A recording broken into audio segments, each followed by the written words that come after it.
Be back with another video. We're back with another Jasmine Crockett. Make sure y'all like, comment, subscribe. Make sure y'all watch every video I post. Every video matters right now and what's going on in the world. So make sure y'all check it out and don't ignore it. I love y'all. Thank y'all for y'all support. Let's get right into it. Let's go. Write the language that's true, and you want to add in this other language. The proper place for this, as I've said again multiple times, is to put it in the minority views, which will be part of the oversight plan.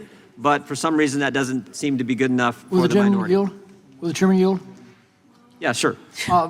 Just to pursue this point for a moment, this claim that this was fact-checking, wasn't this a suppression of New York Post reporting on the genuineness of the Hunter Biden laptop, which included the most incriminating evidence against a president involving family influence peddling that I think has ever been produced, and it turned out to be true.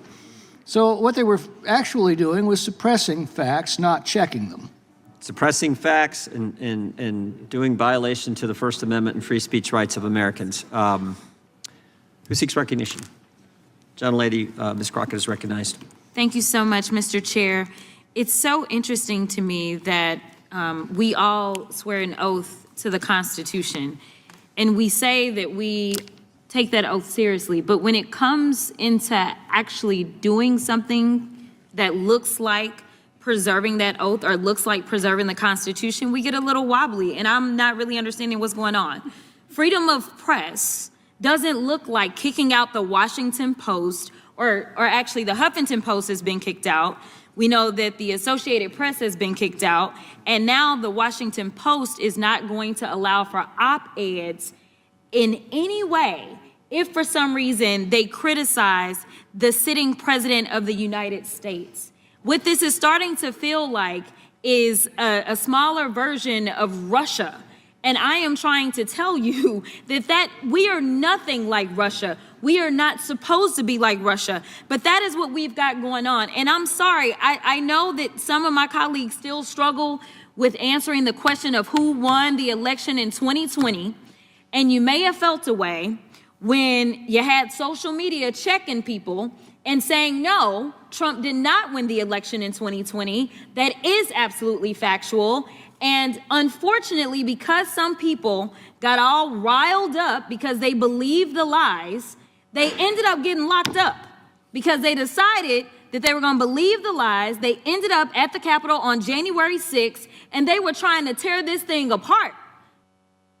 I'm not gonna lie, when that happened, bro, that was crazy. When they rushed the Capitol like that and they all got arrested because they didn't want to believe. You know what I'm saying? Like, that shit was insane, bro. That was an insane, I'm gonna say, part of history. That shit was wild. Because they felt like their country was falling apart in front of their eyes because for whatever reason, there were people in power that were peddling a lie about the election. We also know, and some of y'all may still say that COVID was a hoax. COVID wasn't a hoax. Tell that to the over 1 million people that died under Donald Trump's first watch.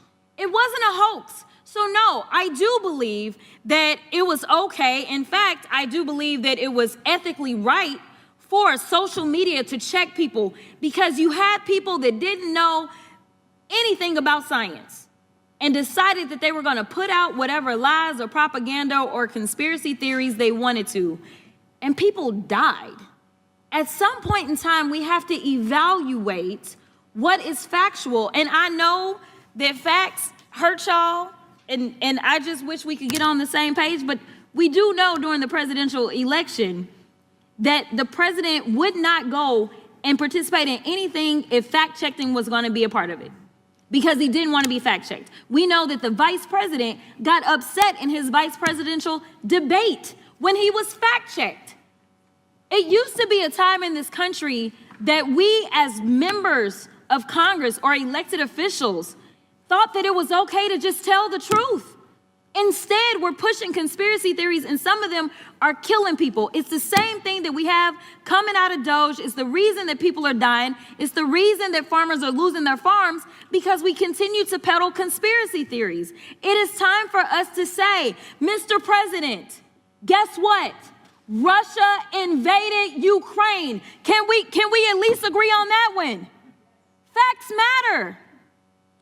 is literally potentially putting us into an international crisis. We may be heading towards the next world war because we have a president that wants to pal around with Putin and wants to do everything to make him feel good, including lying about who invaded who. Mr. Chair, I got a minute left, but I really want to yield to any of my colleagues and ask them if they will say today, very basically, that when it came down to the war in Ukraine, that it was not Ukraine that invaded Russia, it was the other way around. Is there anybody in here that has enough courage to say that Russia invaded Ukraine? You can have my time. And this is yet the problem. This is the problem. That is not infringing upon free speech. Will the gentlelady yield? I will yield to the right. Thank you, Ms. Crockett. To be clear, your challenge, I think, was across the aisle, playing with because y'all. I think every member on your side of the aisle agrees with the obvious fact that Vladimir Putin ordered the filthy, bloody, imperialistic invasion of Ukraine. And in fact, at the time, Donald Trump as president never denied it. In fact, he praised it. He said it was, quote, an act of genius when Putin ordered the invasion of Ukraine. So I would hope some of our colleagues would consent to at least that historical point, since we think history is so important. There are people who want to relive that in our oversight report. And therein lies the problem. The time of the gentlelady has expired. The gentleman from California is recognized. I'd yield to the chairman. I just wanted to make a point. We've talked, gentlelady, previous speaker talked about factual information. We've talked about fact-checking. Fact-checking. You know what fact-checking is truly supposed to be in this country? The First Amendment. Not some expert who can sit on and look at posts and tweets and different things and say, oh, that's not factual, take it down. That's not how it works. Fact-checking is the First Amendment. Someone says something stupid, and that happens every day in this Congress. Someone says something crazy. Someone says something that's not quite true, not quite accurate. You know what the fact check is? Someone says something else, and you have debate. That's what we do in this committee every day. And this is the committee who's supposed to protect that fundamental fact. Real fact checking is the First Amendment. Our Supreme Court has been clear about that. You don't like certain speech, the best speech for wrong speech is more speech. The best speech for false speech is true speech. That's how it works. You have a debate and you trust we, the people, to figure it out, not some expert who's going to fact check every tweet, every post. And we saw this in the Biden administration. We're seeing it in Europe now. We're seeing it in Brazil. That was the first bill we dealt with from the gentleman from California, his good legislation that we all agreed on. We're going to work on and put a good bill on the floor. So that's the key. That's what and we know it happened because, again, we had the guy who runs one of the biggest companies in the world, most successful tech companies in the world, tell us it happened.